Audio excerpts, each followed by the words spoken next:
Now, even though it's not Monday, it's still it's Update Tuesday! What's going on with ya, big dog? And it is an amazing Tuesday. I hope your Tuesday is going phenomenal. And if it isn't, don't let what happened at the beginning of your Tuesday ruin the rest of your Tuesday, big dog. Speaking of such, it's actually time to just address the elephant in the room. Do I hate Mondays? Why haven't I been uploading on Monday? Well, there's this amazing thing in the universe called content creator anxiety, and it is the worst feeling for anxiety, at least for me. Now, I'm not trying to make this seem bad. This is nowhere near everyday anxiety that you may or may not deal with. But going through this content creator anxiety allows me to actually share some information to potentially help you deal with your anxiety, because anxiety is still anxiety, right? Basically, my anxiety has been wrapped around the forbidden list. El Forbidimento has taken way too long to drop. Now, I know it says no sooner than the 17th, but there are times where Konami drops it way sooner than that date. There are times where Konami drops it way after that date, and figuring out exactly when it'll drop and lining up content for that is anxiety. But after addressing the problem with a few friends, the solution became really easy. Not only do I have the best content creation team in the world, I'm actually afforded the luxury to be able to wait a day, see if the Forbidden List comes out, and if it doesn't, shoot that Update Monday video and turn it into a Tuesday. This idea would have never came into fruition if I didn't A, address the problem, and B, more importantly, talk to people about it. That's right, talk to people about your anxiety. You won't believe the ideas that people can come up with to help you. With that being said, I gotta thank my boys, Echo, Koval, Jack, Jesse, Ben, all of you guys. Oh man, you guys are the best content creation team ever. Just like how these rogue decks are pretty much some of the best rogue decks in Yu-Gi-Oh! Not only are these strategies really good and underrated, these are the strategies that almost have a 0% chance of being hit on the Forbidden List, meaning that not only can you take these strategies and play them right now, you can carry them over and potentially have them be top contending decks when the new format arises. So without further ado, let's jump on in and start talking about these decks. Alright, I bet you're wondering, why exactly am I wearing a pith helmet? Well, we change around these parts, and you could say that life is always evolving. Just like how the Dino strategy has been evolving since its inception. This is a strategy that has taught us so many new things. It's a deck that breaks barriers and expands to new territories, sometimes even painfully. Just like how Ultimate Conductor Tyranno is a 3,500 attack behemoth that has not necessarily gotten any more Jurassic. Not only can it attack over almost any board still in today's current Yu-Gi-Oh!, it actually has inherent outs to DPE. Being able to send Destiny Hero Phoenix and Fortress to the graveyard through its effect and not destroying it is an advantage that it has over any strategy that wants to incorporate it. Also, if Artifact Scythe remains to be a thing, well, the Dino strategy doesn't necessarily need its extra deck. Some of its best plays are built-in main deck cards, like how Pankratops can be searched and can provide almost 2 points of destruction through battle and its effect, and being able to kaiju your opponent's strongest card, getting rid of their threat without having to go into the extra deck. Now, if we're talking about Dino evolving and taking the next step, one thing could potentially be the Dino Ruffia archetype that is to come out into the future. That is definitely going to give Dino a lot more options to be able to expand into the 2022 meta. Regardless, no matter how you stack it, Dinos are looking to be a rogue deck that can compete in almost any Terra, because I shouldn't have to explain that one. Now, fortunately for us, Dinos went extinct millions and millions of years ago. But unfortunately for some people, those dinosaurs were thought to believed to evolve into sharks. And one of the most dangerous shark is the Megalodon. Or as you would know, how Squamata says, you can be sleeping with the fishies. Ironically, sharks are one of the most fiercest competitive decks in Yu-Gi-Oh! Right now. And they're decently budget for the people that caught it on a budget. This deck is built on being able to special summon Bahamut Shark to your side of the field, which will eventually allow you to special summon Totally Awesome, which not only is a disruption, being able to negate monster spells and traps, but allowing you to set the card to your side of the field. This deck also gets a Kraken with number 4, being able to not only make all monsters on the field water, but being able to destroy water monsters on the field and allow you to use cards like Gozen Mat, preventing your opponent from summoning additional monsters.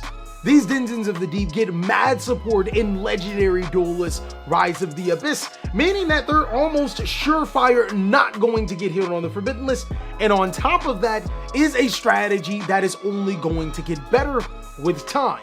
Now, if you want to see an amazing shark deck, go ahead and click on that thing. It'll take you right there and show you the awesomeness of sharks, just like how we did with Dino when I talked about Dino. But if you don't, you're gonna have to meet Squamata. In other words, you might just get cement shoes to sleep with the sharkies. Now, bringing us back down to earth, no more. That's all I got, guys. This is all I'm doing. But Earth Machine is a strategy that still has not lost its luster. Earth Machine is built on being able to search your important cards, but more importantly, be able to gather resources. Machina Overdrive allows you to special summon Machina monsters from your deck to your side of the field, but also acts as a way to be able to shuffle cards back into your deck. Same thing with Infinite Track Tunneler, which allows you to draw 2 cards and shuffle Earth Machines. The reason why I mention these 2 cards is because it gives you a continuous flow, allowing you to outgrind your opponent by still keeping your resources and shuffling in your most important cards. Then, of course, there's always Machina Citadel, which allows you to destroy monsters on your side of the field, to destroy every single one of your opponent's monsters with an attack lower than it. Machina Citadel can destroy itself. Machina Citadel is also 3000 attack. This doesn't bode well for a lot of strategies. The thing that I like about Earth Machine is that it just simply does not care about what you do. If you can't OTK it, which is very hard to do as it summons a ton of monsters that are really strong, it will just simply outgrind the opposition. This is a deck that I always have to say is one of those amazing rogue decks that can't go wrong, but it's also extremely cheap as well. Wouldn't be surprised to see a deck profile, or even better yet, it on another list where I talk about why it's such a cheap, powerful, and good strategy. But moving away from Earth Machine while still staying grounded, we have to get to something that at least, I don't know, embodies the content creator. Live Twin often gets forgotten in the mix, as it is a strategy that did come out in Burst of Destiny alongside Fluundereeze and Sword Soul. Well, it actually got the support that made it amazing, as your Evil Twin Trouble Sunny allows you to special summon Evil Twin monsters from your graveyard to your side of the field. That means you can special summon monsters like Kisakil and Leela, which allow you to draw and destroy cards. But what exactly makes the Evil Twin strategy so good outside of that? Well, not only can your Link 4 be made in 1 card on the way to drawing a card and destroying a card, you can also play tons and tons of Disruptor cards. Whether you decide to play really powerful hand traps like Ash Blossom, Nibiru, Drolling Lockbird, Effect Veiler, or even just Infinite Impermanence when you want to stop your opponent at that clutch time and not be Triple Tactics talent, you can also play some of those huge game-breaking trap cards. Torrential Tribute is a card that works with the Live Twin strategy, as you can cycle your effect of Evil Twin Trouble Sunny correctly, you won't lose any monsters from this situation. And then of course there's always the ever so solid Solemn Strike, being able to negate anything, whether it's a hand trap your opponent wants to use to stop you, or maybe a monster effect that they really want to get off on their side of the field. The deck is extremely versatile, extremely splashable, but more importantly, it is the embodiment of a VTuber, because that's what they are, but you know, they get live and evil at the same time. And lastly, while those VTubers may not be rocketing to the moon, at least not right now, a strategy that will definitely soar is Rocket Dragon Link. Now, you already know how Rocket Dragon Link goes. This is a deck that has been prevalent for quite some time.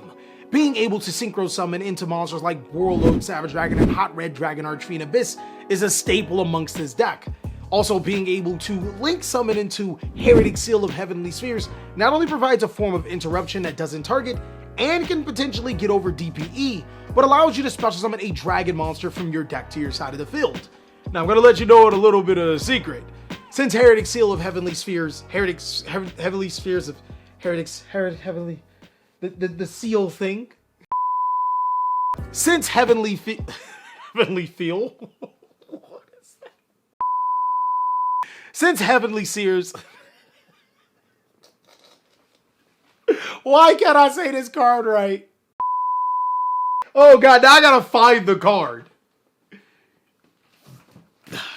Seal of Heavenly Spheres, I think, right? No, I don't know at this point in time. I'm looking for the card now. Since Heretic Seal of Heavenly Spheres is a monster that can summon all or any dragon monster from your deck to your side of the field, a cool trick that players have been using is to special summon Fallen Albaz, discard a card from their hand, and then fuse Albaz with the appropriate dark monster to make a Starving Venom fusion dragon. Dragon Link shows no signs of slowing down, and with every given dragon support card, doesn't matter what it is a power to the strategy to make it even stronger. And that is pretty much all that I have for today. Those rogue decks that not only are really powerful right now, but can also escape the Forbidden List. One thing I do want to mention is that if you want to see more update Monday or Tuesday, I actually started making a weekly podcast about it. Also, if you want to support this channel, Patreon is back up, guys. We got some really awesome rewards, like having the podcast there, as well as on Apple and Google Play. Did I say that right? Is it Apple Play and Google? Well, you guys know exactly what I'm talking about. Anyways, go ahead and check out these videos as I'll catch you on the next one.